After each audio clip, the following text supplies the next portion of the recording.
Bonjour mes chers Verseaux, je vous remercie de me retrouver pour cette guidance d'avril qui déménage, on pourrait dire, c'est le cas de le dire d'ailleurs, j'ai fait un jeu de mots sans le vouloir, mais pour les personnes qui se disent est-ce que je vais enfin être mutée, est-ce que je vais enfin pouvoir déménager, c'est votre mois, puisque on a effectivement la carte de la Maison Dieu qui apparaît en direction de ces prochaines semaines et que la Maison Dieu, quand on prend vraiment cette carte au pied de la lettre, eh bien elle peut nous parler d'un déménagement, d'un changement de localité, de lieu d'habitation, etc. Alors, sur le plan professionnel, ça peut être aussi l'idée, effectivement, de changer la structure et muter ailleurs, où il y a une restructuration au sein de l'entreprise, vous changez de bureau, vous changez de locaux, vous êtes sur une autre annexe. Bon, il peut y avoir plein d'éléments liés aux locaux et à l'habitat professionnel, entre guillemets, qui est en passe de se modifier et de se transformer. Et franchement, c'est pour le mieux parce qu'il y a l'idée qu'on va poser ses valises, se poser ses racines entre guillemets ailleurs. Et c'est pas plus mal, hein. Et s'il faut peut-être même des fois partir à l'étranger, n'hésitez pas parce que nous avons la carte du monde qui apparaît cette fois-ci en guise de vibration. Donc c'est vrai que le monde est la maison Dieu. On pourrait se demander avec l'empereur qui est dans les éléments positifs et toutes ces lames majeures qui viennent secouer votre mois d'avril, s'il n'y a pas une mutation sur le plan professionnel qui vous amène effectivement dans une zone qui vous est étrangère, peut-être même plus qu'un département étranger, mais en dehors de vos frontières. Ça peut être aussi l'idée d'étendre un peu son activité au-delà des frontières qui étaient jusqu'alors les nôtres. Mais pour sortir de la dimension professionnelle dont je vous parle, parce que en fait c'est qu'il y a l'empereur dans les éléments positifs et ça peut nous parler du travail, vous pourriez aussi rencontrer quelqu'un qui vient de l'étranger, quelqu'un qui vient d'être muté, quelqu'un qui vient de changer de localité, quelqu'un qui est sur le point de déménager, ou vous pourriez déménager avec cette personne dans le cadre d'une relation. La maison Dieu, en tout cas, je le redis, ça déménage. Et justement, on trouve dans les obstacles et les difficultés, donc ce qui peut poser problème, la carte du cavalier de denier. Et le cavalier de denier, c'est tout l'inverse. C'est une carte qui nous parle du train-train du quotidien. C'est métro, boulot, dodo. C'est comment une situation s'enlise par des actions répétitives et bien souvent ennuyeuse et comment il faut justement se détacher de cela et mettre un peu un grain de folie dans les semaines qui viennent. Alors peut-être que vous n'aurez même pas besoin de lever le petit doigt et qu'il y a des événements qui vont venir vous surprendre au cours des semaines qui viennent parce que la carte de la Maison Dieu, c'est un événement inattendu. Ça peut être assimilé quelquefois à une bouteille de champagne que l'on sabre. Vous savez le bruit que ça fait quand la bouteille s'ouvre. Il y a cette idée effectivement de quelque chose étonnant, d'une transformation inévitable bien souvent, inéluctable mais nécessaire et bienvenue. Ça peut être assimilé quelquefois à un feu d'artifice, la carte de la Maison Dieu. Et en plus, on a le monde qui nous parle de accomplissement, de finalité, d'aboutissement, de reconnaissance et même de succès. Et vient à s'ajouter à cela la carte de l'empereur. Ça fait beaucoup de lames majeures pour les semaines qui viennent et qui permettent de changer la donne, venir secouer un peu les bases et les racines qui étaient jusqu'alors les nôtres pour les transformer, nous en apporter de nouvelles. Parce que la Maison Dieu, elle permet de détruire ce qui était en train de tomber en petits morceaux et de reconstruire sur des bases plus saines et plus solides qui seront pour nous source d'épanouissement, voire de succès. Alors, pour ce faire, il va falloir sortir de sa zone de confort, mes chers Verseaux. Mais ça en vaut la peine. Donc, si ce mois-ci, on vous propose ou vient à émerger une situation coup de cœur, coup de foudre peut-être même, qui viennent un peu vous décontenancer parce que vous avez vos petites habitudes et que bah bon ça suivait son train-train et que c'était plutôt rassurant et sécurisant et que du coup vous vous interrogez sur est-ce que ça vaut la peine que je remette tout en cause ou que je change mes habitudes. La réponse est oui. La carte du monde nous dit que vous pouvez être beaucoup plus comblé sur le plan sexuel, sur le plan amoureux, sur le plan professionnel. Le monde, c'est la meilleure des lames du tarot. C'est une carte qui nous parle de d'avoir un peu tout servi sur un plateau d'argent. Alors, servi sur un plateau d'argent, peut-être pas, parce que la Maison Dieu, elle nous fait l'effet d'une bombe. C'est souvent l'idée d'un coup de théâtre, d'une révélation soudaine, d'un événement inattendu, imprévu et du coup décontenançant. On pourrait se dire, le ciel vient de me tomber dessus. Mais en réalité, il faut simplement vous dire, ok, ça vient changer ce que j'ai mis peut-être un peu de temps à consolider, à stabiliser et à sécuriser. Ça vient remettre les fondements d'un certain pan de ma vie en question.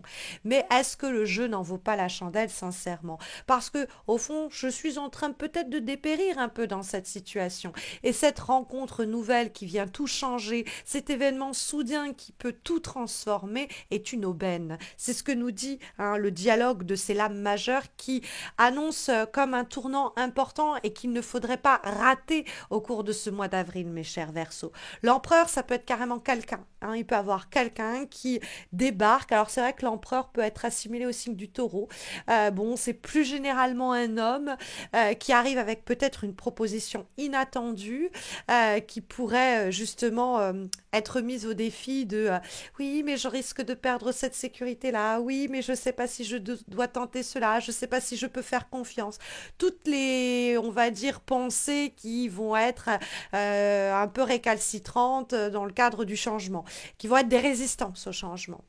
Tout ce qui va être là pour nous sécuriser. J'ai besoin de ce parachute, j'ai besoin de ce filet de sécurité, j'ai besoin de effectivement me rassurer. Alors que là, on me propose quelque chose qui vient un peu tout dynamiser, ou alors j'ai simplement cette personne qui fait que je ne me reconnais plus. C'est-à-dire que cette personne surgit ou ce projet apparaît et en fait, j'ai envie de tout envoyer en l'air, de tout envoyer valser, et ça m'inquiète, et je me dis, est-ce que je suis pas en train de faire une connerie?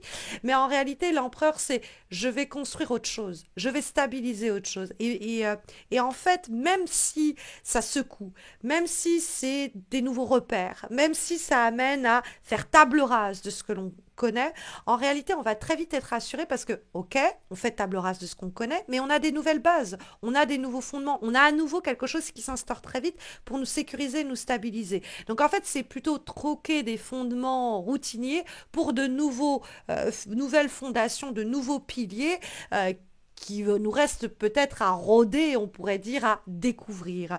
Mais sachez qu'il y a un succès à la clé, que ce soit amoureux, que ce soit professionnel, que ce soit matériel, que ce soit quelque chose qui vienne de l'extérieur et qui vous tombe dessus, ou que ce soit quelque chose que vous ressentez, vous poussez de l'intérieur, il faut y aller, quoi. Parce que ce sont des lames majeures. Les décisions que vous prenez en avril, ça aura des répercussions pas seulement en mai, pas seulement en juin, mais plus loin encore au niveau du temps. Donc ça, il faut y aller. Il y a quelque chose qui demande à bourgeonner, à se réveiller, à se révéler, nous indique l'avant-dernière guidance que nous avons pour les prochaines semaines et qui est issue de l'oracle Wild Child. Et nous avons la carte Bloom, qui est justement l'idée de bourgeonner. Il y a quelque chose avec cette période printanière qui est tapie comme ça dans la terre et qui demande au premier rayon de soleil d'émerger, d'éclore et puis de se transformer, de pousser, de croître. C'est-à-dire que ce que vous êtes en train de remettre en place ou ce qui vous amène à être remis en cause ou en question et qui amène à de nouveaux fondements, c'est pas quelque chose qui va durer le temps d'un éclair, c'est quelque chose qui va pouvoir s'installer dans le temps. C'est ce que je vous disais. Et effectivement, Bloom, c'est l'idée qu'il y a quelque chose qui demande à éclore. Il faut pas aller contre le rythme naturel des choses. Il faut accepter ce bourgeonnement, il faut l'accueillir parce qu'il va être porteur. Alors oui, bon, il y a des habitudes qu'on va devoir abandonner, il y a peut-être quelques réticences à lâcher ce que l'on connaît, mais je vous assure que même si sur le plan matériel, on n'est pas complètement rassuré, etc., il y a quelque chose à risquer parce qu'il y a quelque chose à gagner.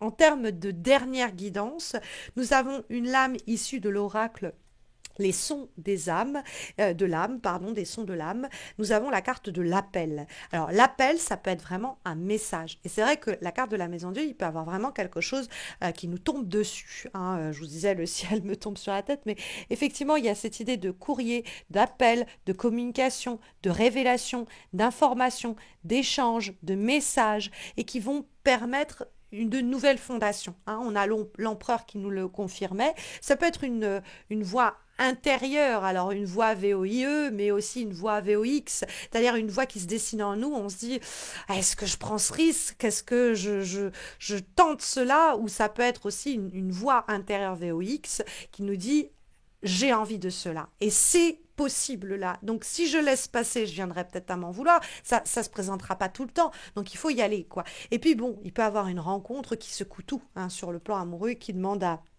bourgeonner, et il y a une communication, un message, quelque chose qui va se transmettre et qui va nous secouer, nous faire vibrer de la tête aux pieds et qu'il faut accueillir les bras grands ouverts. En tout cas, c'est les encouragements qui vous sont donnés, mes chers Verseaux. Mais sur le plan affectif, si vous avez plus de questions, sachez que j'ai posté récemment des guidances amoureuses trimestrielles pour le mois d'avril, mai et juin. Vous verrez leur playlist être suggérée dans quelques secondes. Vous verrez aussi en suggestion la playlist des horoscopes amoureux de l'année 2023. Et puis bah écoutez, n'hésitez pas à laisser un commentaire, à liker cette vidéo, à plus simplement vous abonner si vous ne l'avez pas encore fait, parce que ces horoscopes que je réalise depuis 8 ans chaque mois me coûtent beaucoup de temps, beaucoup d'énergie, beaucoup de moyens et de ressources, et que le moindre des messages, des likes ou des abonnements me motive à poursuivre ce que je fais, puisque je parle, comme j'aime bien dire, un peu toute seule, et que quand j'ai votre retour et vos échos, ça me fait énormément de bien et ça me motive à poursuivre bien cet accompagnement que je réalise auprès de vous et à vos côtés depuis 8 ans déjà. Voilà, bah, je vous souhaite à tous et à toutes mes chers Verseaux de très belles semaines à venir. Je vous dis à très vite j'espère. Prenez bien soin de vous.